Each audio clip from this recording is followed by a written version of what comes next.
السلام عليكم ورحمة الله وبركاته. الله أكبر الله أكبر الله أكبر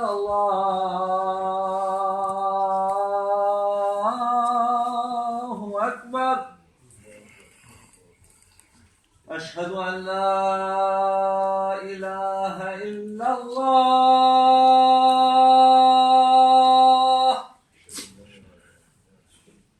أشهد أن لا إله إلا الله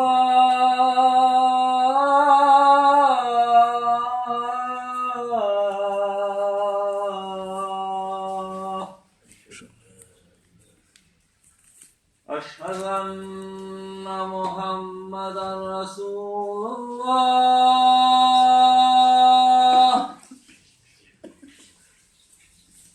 أشهد أن محمدا رسول الله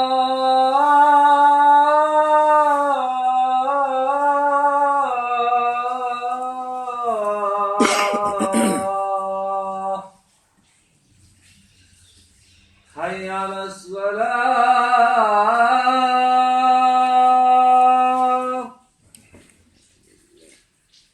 حي على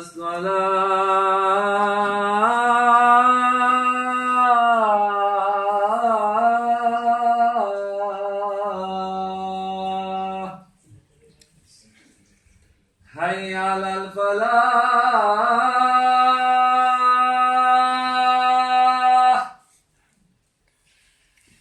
حي على الفلاح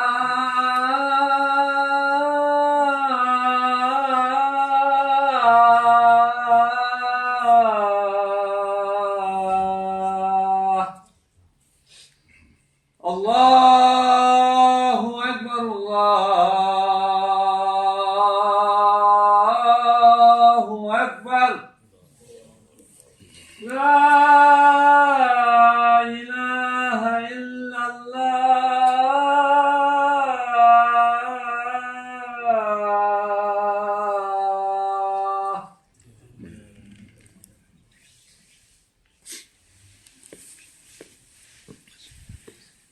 إن الحمد لله نحمده ونستعينه ونستغفره ونعوذ بالله من شرور أنفسنا ومن سيئات أعمالنا من يهد الله فلا مضل له ومن يضلل فلا هادي له وأشهد أن لا إله إلا الله وحده لا شريك له وأشهد أن محمدا عبده ورسوله يا أيها الذين آمنوا اتقوا الله حق تقاته ولا تموتن إلا وأنتم مسلمون يا أيها الناس اتقوا ربكم الذي خلقكم من نفس واحدة وخلق منها زوجها وبث منهما رجالا كثيرا ونساء واتقوا الله الذي تساءلون به والأرحام إن الله كان لكم رقيبا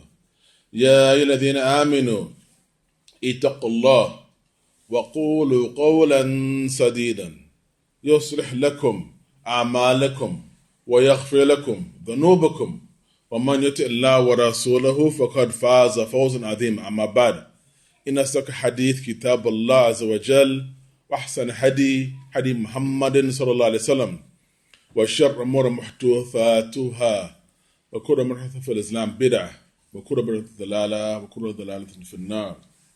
نسأل الله العافية والثبات. As we follow my dear Salam Iman, today I would like to continue Bidnillah where we left off on our topic from last week's khutbah, Billahi Tawfiq, regarding the importance of Tazkiyat al-Nafs, purification of our souls. Alhamdulillah, Ameen.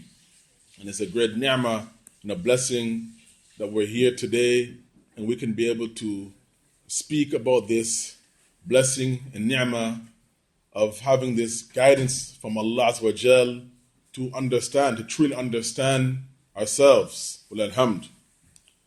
And from last week's khutbah, for those of us who are not in attendance, we spoke about the importance of purifying ourselves, tazkiyat nafs, and the importance of protecting and guarding ourselves and our families from the nar jahannam, the hellfire.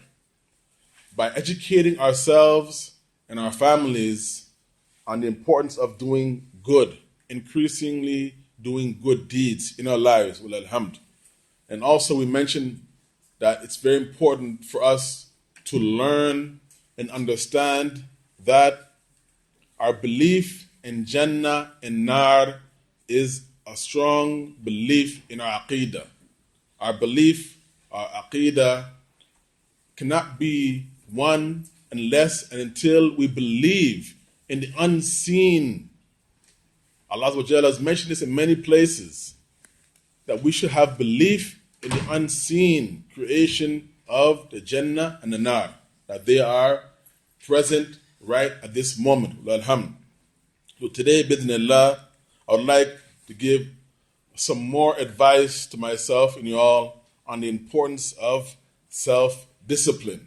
Alhamdulillah, from where we left off last week with the Sahih Hadith Qudsi collected by Imam Tirmidhi and Abu Dawood and Nisa'i, and the word of Abu Radhan, who reported that Messenger of Allah sallallahu alaihi wasallam said, "Huffat al-Jannah bi-makarih, wa huffat al-nar bi-shahawat."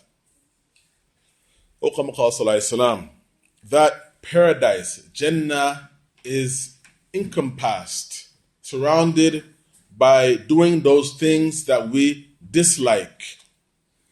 وَحُفَّتْ النَّارِ بِالشَّهَوَاتِ. And the surrounding of Jahannam is when we follow our desires.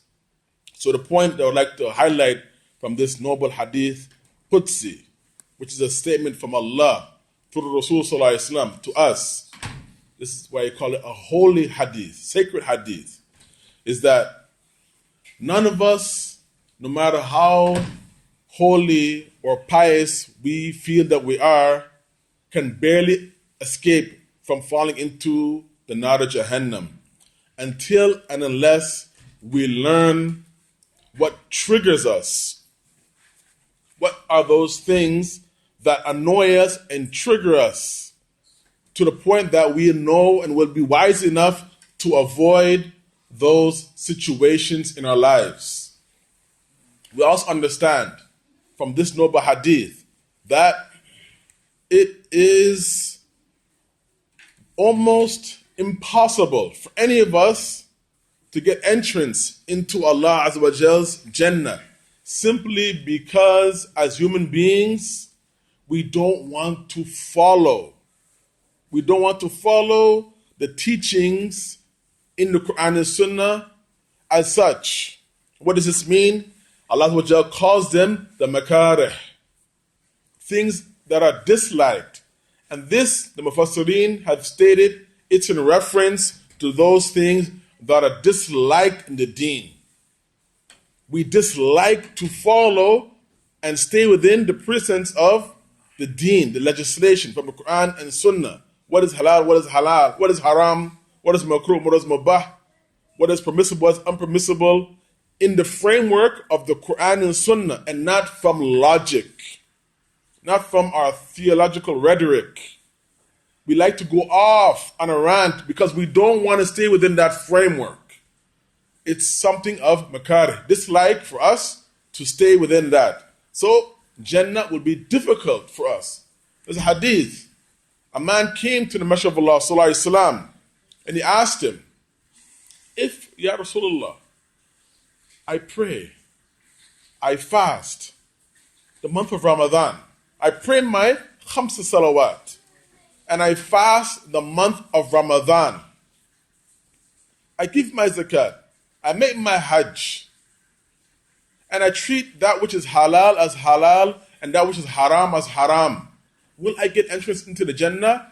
The Messenger of Allah sallallahu alaihi wasallam said to that man, yes. When the man walked away from the Prophet sallallahu alaihi wasallam, He said, if that little man does what he says true to his claim, then he will get entrance into the Jannah. So these are the basic precepts of how to get entrance into the Jannah. And the majority of us as believers, we find it difficult to even pray our 5 daily prayers. We find it difficult after Allah has blessed us with health and wealth to make the journey to Hajj, to give our zakat. We find it difficult after being poor. Allah has enriched us to do these things. So from what I mentioned from last week's khutbah, it's important for us to be acquainted with ourselves to the point that we'll take responsibility for our actions, to the point that we'll start to take accountability for our actions. And if this is difficult for us, we should help ourselves by imagining the Jahannam. And there are many examples of that in the Quran and Sunnah, which clearly describe how Jahannam looks, and the na'im and the blessings of Al-Jannah.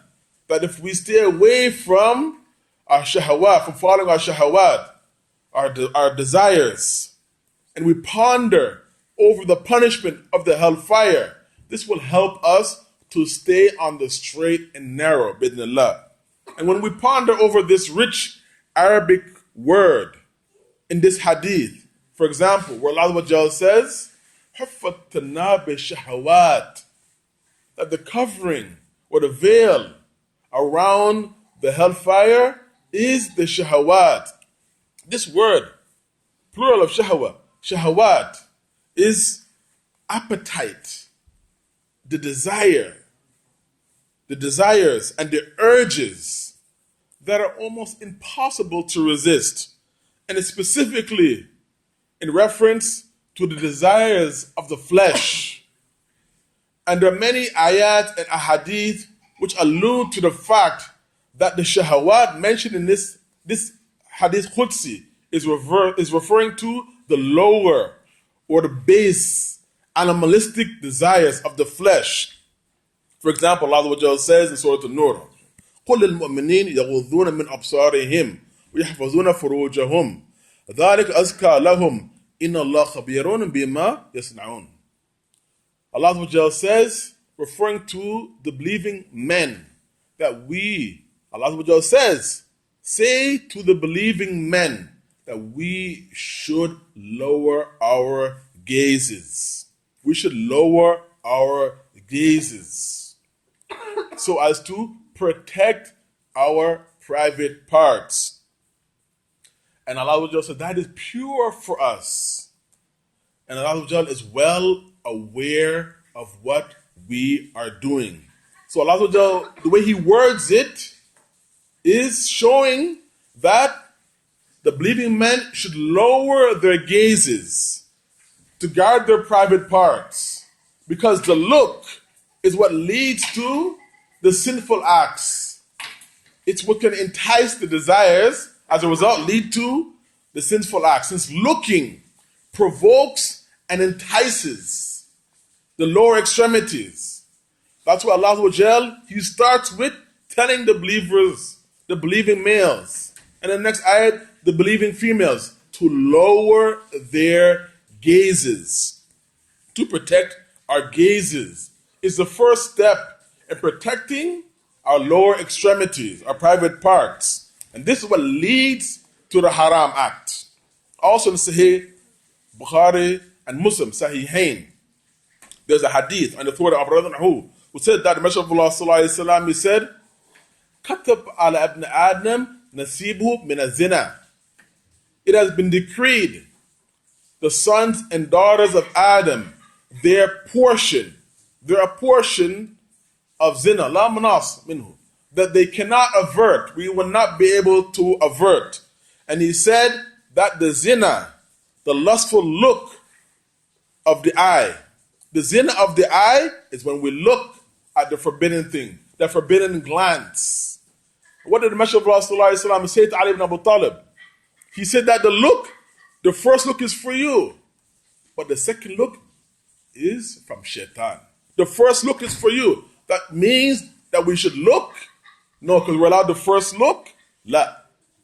We should avoid even that first look. But if it happens to fall into our sight, that is for you. But do not follow it up with a second glance. The Messenger of Allah sallallahu alaihi wasallam, he said that the zina of the eye is looking, and the zina of the tongue is speaking, and the zina of the ears is listening to the forbidden things, and the zina of the hands is touching the forbidden things, and the zina of the feet is walking towards it.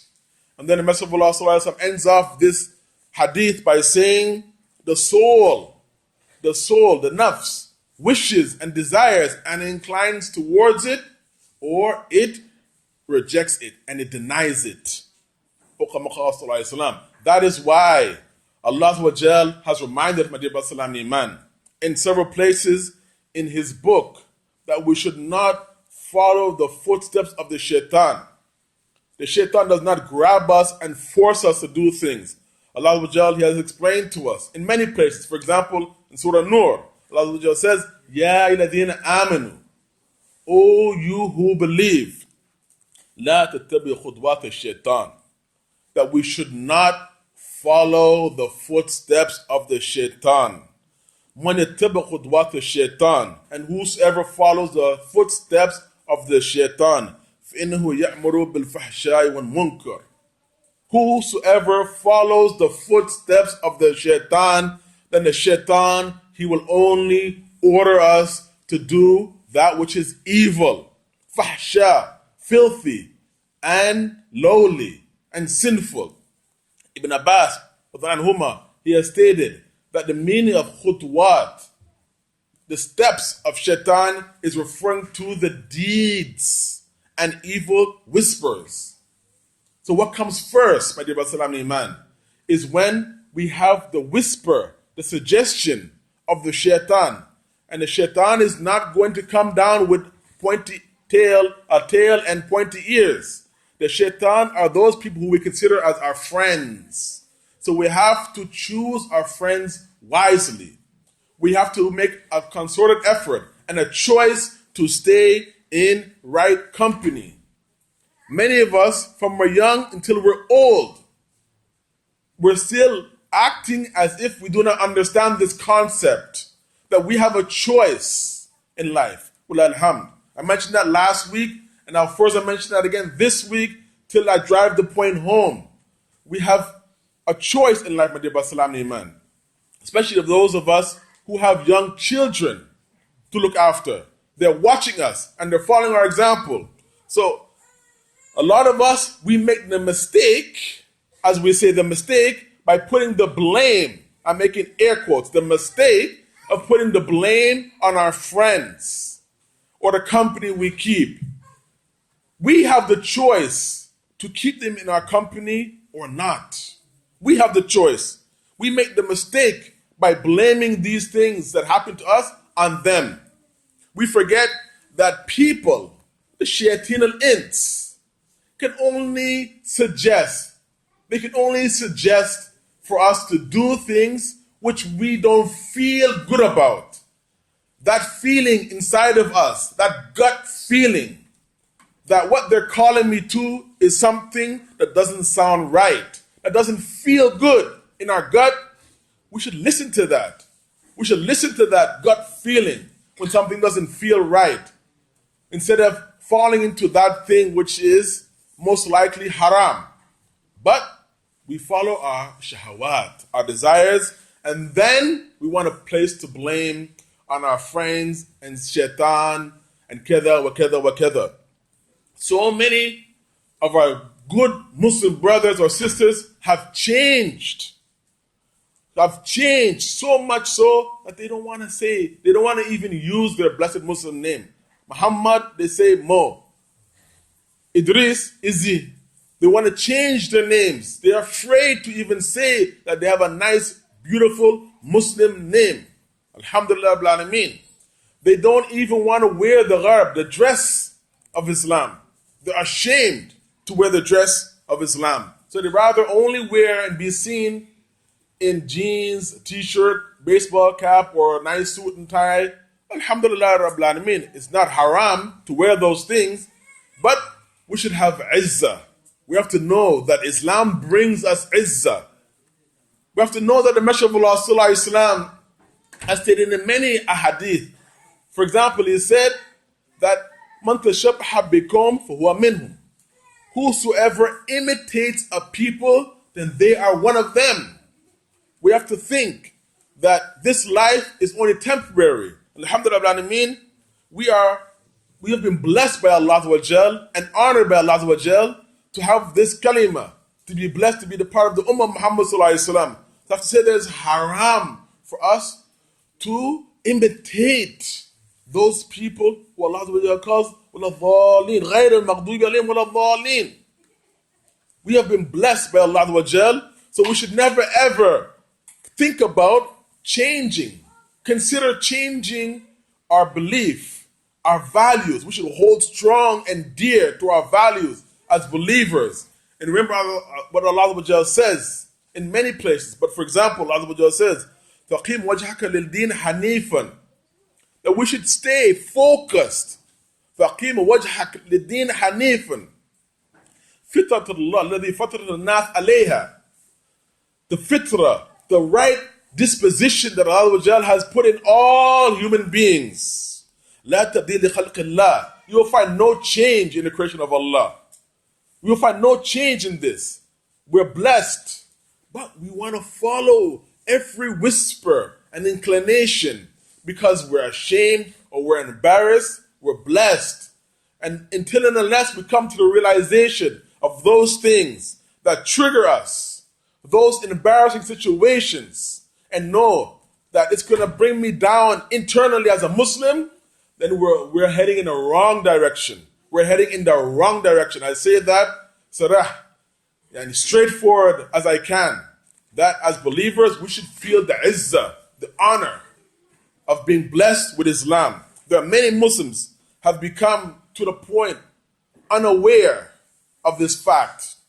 This is, my dear Basalam Iman, our starting point for us. The starting point for us is for us to better understand ourselves to the point that we understand those things which trigger us so that we can become mindful of those things so that we can avoid those situations or those sticky and tricky situations that will make us feel uptight internally.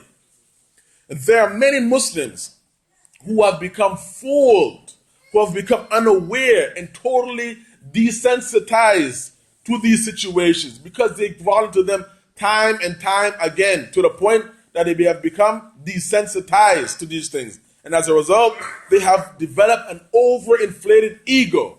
And they feel that they're taking izzah by those people who Allah has stated in His book, غَيْرِ الْمَغْضُوبِ الْمَغْضُوبِ عَلَيْهِمْ وَلَضَّالِينَ.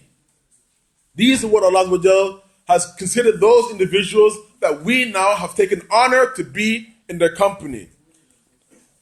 The noble Sheikh Hamd Asad-Din Albani rahimahullah has stated a principle way back, maybe 50 or 60 years ago.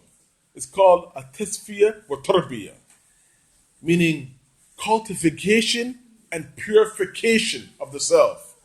In reference, a simple example is we want to change a situation, but the situation is so dirty and filthy. We want to put something good into it, but that thing that we want to put into it is so pure and nice, but we want to put it into a filthy situation. For example, the pure milk, leban, halib. We cannot put the nice milk into a dirty glass. We must first clean, tasfiyah, cleanse that glass, cleanse our minds, cleanse our hearts from the shirkiyat, the bid'ah, the confusion, and all of those misconceptions that we had about ourselves as Muslims, about the deen, and so on and so forth, before we can put in the right aqeedah and understanding within ourselves. And of this thing, my dear brothers and iman, is coming down to us understanding ourselves. Alhamdulillah Alameen. Allah He has stated in His book, Surah Shams, swearing, making an oath on the human selves, where he says, وَنَفْسُ وَمَا سَوَّاهَا, and the soul, the self, the human self, and how it was created. And this is a mystery of life. This has always been a mystery of life and the human soul and the creation of the human soul. Allah says about this human soul, قَدْ أَفْلَحَ مَنْ زَكَّاهَا. He is successful who purifies himself. May Allah help all of us to lower our gazes and to understand those things and those whispers and those situations that trigger us so we can avoid them in the future. Amin, amin, amin. أقول قولي هذا أستغفر الله وأتوب إليه.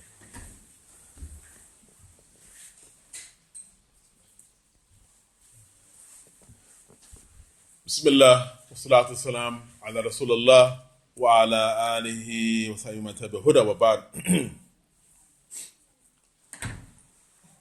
For those who are coming in late, what we mentioned from the beginning of our khutbah is regarding the importance of tazkiyat an-nafs, purification of our souls.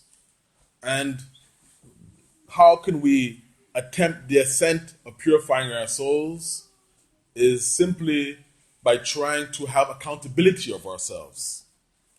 And how can we help ourselves take accountability over ourselves is the visualization of the Jannah and Nar. Hoping and working for the Na'im, the blessings of Al-Jannah, and visualizing the punishment of the hellfire so that we can stay away from that place. And we know, as we grow up in life, what are those things that trigger us? And once we understand ourselves to that point, to understand what triggers us and causes us to be feeling uneasy or uncomfortable in certain situations, it does not mean that we have to run away from those situations.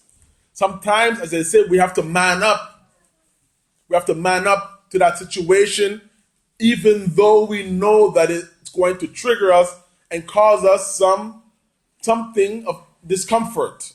But we don't stay in it more than we have to. This is the main point that I want us to understand, my dear Salam Iman, that we have to start the ascent at understanding ourselves. Because we want to do our best to live and stay within the framework and the boundaries of Islam. Because life is short. We don't know when Allah will take us. We all have our ticket, but we don't know when we're going to be called next. We don't know the number on that ticket. We're all going to go one after another. Generation after generation, we're going to pass from this world. So, as we mentioned at the beginning from the hadith we mentioned, is that it's almost impossible for us to avoid the hellfire until and unless we understand ourselves to the point that we can avoid those situations that trigger us. So let me end off our khutbah today with one more hadith so as to encourage us to do better with our lives and to better ourselves and to choose better company and associates in our life. This hadith is collected in the Sahihain of Imam Bukhari and Muslim, and the Abu Hurairah who said the Messenger of Allah Sallallahu Alaihi Wasallam said that, referring to this hadith, and this hadith is a hadith Qudsi, referring to the angels, and these angels are called al-Hafadha, that Allah Azza wa Jal speaking to these recording angels, and He said, قال الله إذا هم العبد بسيئات فلا تكتبها عليها. If my slave has ham, referring to our desire, Allah Azza wa Jal is speaking. The Messenger of Allah Sallallahu Alaihi Wasallam is telling us that the angel, Allah Azza wa Jal is speaking to the angels, saying to the angels, إذا هم العبد, if my servant has a desire, an inclination of doing a bad deed, sayyad, فلا تكتبها عليه. Do not record it against him. In amalaha faktubaha sayyi'at wahida. If he does it, if my servant commits the bad deed, then write it down as one bad deed. فإذا هم بحسنة فلم يعملها فاكتبها حسنة واحدة. If my slave has that inclination, a thought, a desire to do something good and doesn't do it, then write it down. Record it with him as doing one good deed. Allahu Akbar. فَإِنْ عَمَلَهَا فَاكْتُبَهَا عَشْرًا. And if he ends up doing that good deed that he thought about doing, then write it down. Record it with him as 10 good deeds. Allahu Akbar. Why I mention this final narration is so that we can understand that we can hide from one another, but we cannot hide from ourselves. Allah has these angels with us, called al-hafadha. They are around us and they are within us. They're recording our intentions, our desire to do good. So we should try and force our hand to do good when there's an opportunity to do good. Because, my dear Brother Iman, honestly speaking, we are all sinners. With unrestrained glances and desires and inclinations, but it's a lifelong battle for us to fight against these bad inclinations. We should look towards ourselves and know that Allah is the one who fashioned the nafs inside of us. And if we allow our nafs to go recklessly without trying to restrain our nafs by firstly lowering our gaze, lowering our glances, Allah says in Surah Shams, successful indeed is the one that purifies himself. Remember the principle that the noble Sheikh Muhammad Nasiruddin al-Albani has laid for us, called a tasfiyah wa tarbiyah, cleansing ourselves and then giving the tarbiyah, the right teachings to ourselves and our families. As we mentioned that last week, Allah says, "O you who believe, ya alladhina amanu, qu anfusakum wa ahlikum nara, khudha nas wal hijara." O you who believe, save yourselves and your families from the hellfire, whose fuel is men and stones. We can have all the knowledge in the world and accumulate it, be very wise and zaki to accumulate wealth. But if we don't have knowledge of self, then we will be lost in khasara wal halak. May Allah bless all of us and give us the desire to do good. May Allah give us the tawfiq to follow that desire. Because as quickly as it comes, the shaitan can tell us, no, don't do it. Why are you spending? Why are you doing this? Leave it. Somebody else will do it. We should follow that good intention with a good action. May Allah give us that tawfiq to always follow up a good thought with a good action. Amin, amin, amin. Inna Allah wa malaikatu yusalluna ala nabi. Ya ayyuhalladhina amanu. Allahumma salli ala Muhammad wa ala ali Muhammad. كما صليت على إبراهيم وعلى إبراهيم إنك حميد مجيد اللهم بارك على محمد وعلى آل محمد كما باركت على إبراهيم وعلى آل إبراهيم إنك حميد مجيد ربنا آتنا في الدنيا حسنة وفي الآخرة وقنا عذاب النار.